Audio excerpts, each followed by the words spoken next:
up? I got Naskin here with me. This ain't a diss song, but yeah, you know what it is. I'm a cheesehead, y'all niggas cheese whiz. Pittsburgh Steelers, that's nothing. That Super Bowl ring, that's nothing. Pull up in your town when you. Thanks for everybody coming. Just kind of wanted to start off thanking Mike Daniels for his work ethic, his effort, his play. He was a really good player here. Kind of from the moment we drafted him, he was a true professional. So he'll be missed. And with that, I'll take your questions. I think obviously there's choices, that you have to make. Some are more long-term, choices that you have to make looking out forward. We feel pretty good about the depth we have in our defensive line room right now. And these things are never easy, but, we wanted to make sure we had some flexibility moving into, the years ahead. Why wait so long? Why didn't make this move in April? Yeah, there's a few factors involved in that. Obviously, Mike was rehabbing from a foot injury suffered during the season, and I think also just, quite frankly, there was some trade, conversations going on, and those kind of, came apart the last couple of weeks here, and that kind of was part of it. So those conversations have been ongoing? Correct. When did this become a consideration? Was this kind of after you brought in the reinforcements through free agency that this is when you started thinking this way? Or? Yeah, sure. I think all that plays a part into it. Obviously, Mike was in the last year of his contract when we did what we did through free agency and during the draft. So you're always looking at different things to try to improve your football team, not only for the moment right now, but also as you look ahead into the future. And so those are things we think of. We go through, see what the best thing is for the club, and so those things were going on pretty early. When you talk about the future, how do you weigh though? I mean, is it fair to say that you probably have a better defensive line rotation if he's still on your team this year? I think it's probably. I think we're pretty excited about the guys we got. Mike's a very good player, and you never want to see a good player walk out the door. But there's also guys that are kind of eager and ready to have their shot, and we're excited to see what they can do. Did some of the play of those younger guys down the stretch last year kind of not hasten the decision, but like make it a little easier when you look at guys like Lancaster? I'm sure that's not something you were expecting when you undrafted, right. And then all of a sudden he really gives you some quality minutes down the stretch. Certainly the depth you have, I think plays a part, and how you feel if that player's not in the rotation. So certainly having a little bit more confidence there helped. When did you tell Mike, and what was his reaction? Yeah, I'll keep our conversations private. I think that's something I'll do about all players. But talked to him this morning, and Mike's a true professional. He has always been, and it was a good conversation. But he did his charity thing on Monday, and he was talking about, you'll see me out there on Thursday. Is it fair to say he did not expect it today? I don't want to speak for Mike. I don't know that. It's hard for me to say. Now, with the added cap space that you save, as a GM, what does that allow you to do for this immediate season and long term with guys both on your roster and elsewhere? Sure. I think this gives us a little bit more flexibility, as you guys know, this is ever changing, and we're evaluating our roster from day to day. And I think this gives us the flexibility to, if something comes this season that we feel we need to do, it gives us that flexibility. But even more so, I think, down the road and years to come, it kind of opens up some things up for us. Along that vein, is it a priority to extend Kenny Clark this season? Kenny Clark is one of, is a dominant player in the NFL, and we would certainly like to get that done at some point. Did you guys talk about him staying for less? Again, I'm going to keep those conversations between us, yeah. Brian, what do you feel like you have on the defensive side of the ball right now? Well, obviously, you guys saw we extended Dean Lowry. We're pretty excited about that. Kenny speaks for himself. Those two pillars are kind of looking out into the future. The two guys are kind of anchor that defensive line room. Kind of like we were talking about earlier, obviously Montravius Adams, Tyler Lancaster, drafting Kingsley Kiki. Fadal Brown's going to spend a lot of time at that three technique, as well as Z, and probably Rashawn Gary. So you're going to see a rotation of guys come through in those different positions. And I think the way Mike Pettin wants to play and kind of what we want to do on defense a little bit, you're going to see kind of maybe a different look a little bit at times than we were in the past. Not specific just to the D line, though, you put a lot of resources into the defensive side of the ball. Where do you think you're better, as a whole on that side?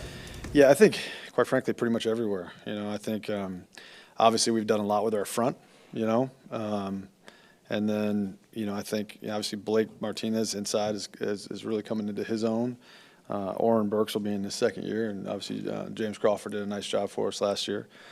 And then some of the things we've done on the back end, I think, some of the young corners are really coming into their own, and obviously we addressed the safety position quite a bit. So I'm excited about our defense. I mean, these guys, we got a long road to go. They got a lot of work to do to come together as a team, and it's going to take those guys working and becoming a team to be any good. But we like the pieces that we have. What have you been most impressed with Dean over these last 3 years? Yeah, steady Eddie. He's consistently improved from the time we got him. He's a true professional, effort, work ethic, and he's gotten better. I think he played the most snaps that we've asked him to play last year. Handled it very, very well, and he just he's really worked himself into being a really good NFL football player, and he's been very reliable and dependable.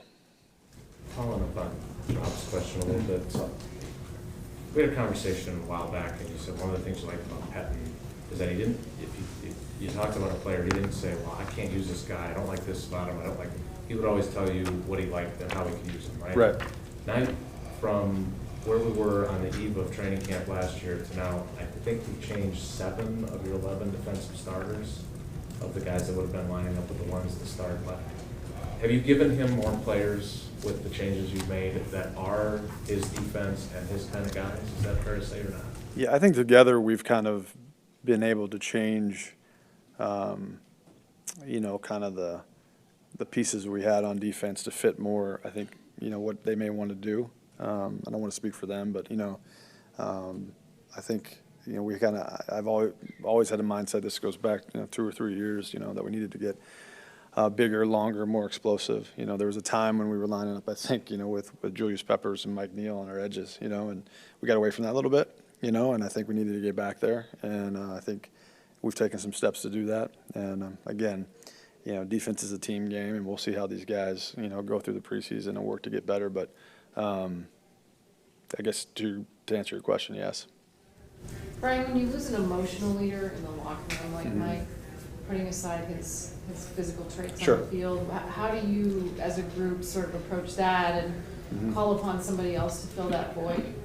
Yeah, I think, it creates a space where somebody has to step up and become, and take some of that on. And it may not just be one player, it may be multiple players.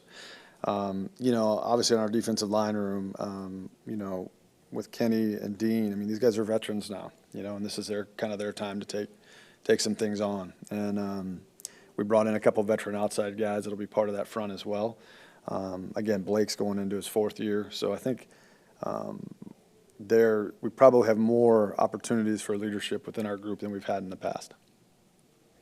Brian, are you okay with 89, at least here early in camp? Or are you gonna look to try to fill that extra spot as quickly as you can? We'll try to be at 90 as much as we can. So hopefully by tomorrow.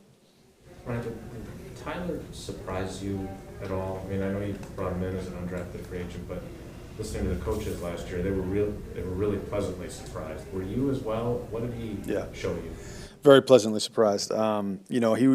His game was a little broader, I think, than most of us maybe would have thought it would have been. He always had strength and power and ability to kind of anchor down and hold the point.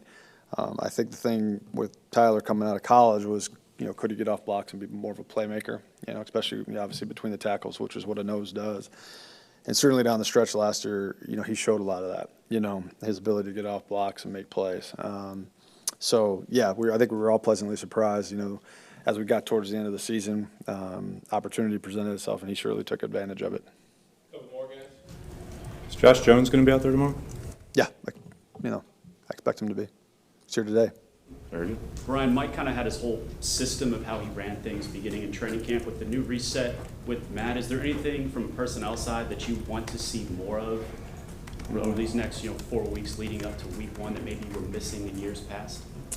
I wouldn't say anything that we were missing in years past. I'll say that, I think, again, we're just getting started here in our first training camp together, me and Matt. But the communication has been excellent since we hired Matt on a day-to-day basis. Just about, obviously there's certain things that as a personnel guy I'm going to want to see, and as we go through the preseason games and things like that.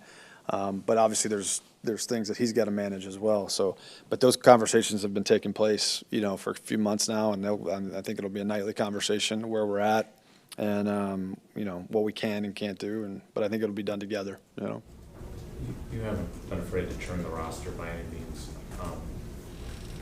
At tight end, you brought in Farrell, and then you have the guy that from physical. Do you feel okay there, or would you like to get more competition at that spot specifically? Yeah, I feel pretty good about the competition we have right there. Obviously, drafting Jace, I think obviously, Bobby Tanyan's coming into a year that I think he has a chance at some opportunity in front of him. But I think one thing we talk about this daily upstairs in the personnel room is, whenever we can create more competition, we're forward. I don't think you can have enough. Even if it's, this kind of goes back to a Ron Wolf thing, but, kind of once you kind of get to a point where you don't think a player might be good enough, even if you're not sure the next guy is, you want to take a look at him and try to, to churn that and create more competition. So we'll always kind of be of that mindset. How do you think the dynamic will be or change between Aaron and Matt, between the way it was with Aaron and Mike for so many years?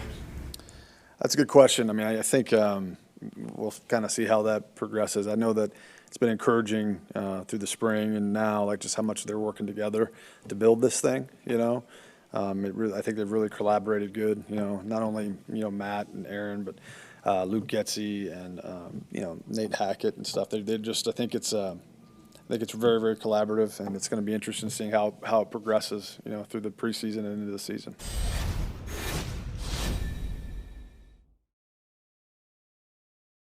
I just love my team. Yeah, that's the team with them big G's on the helmet.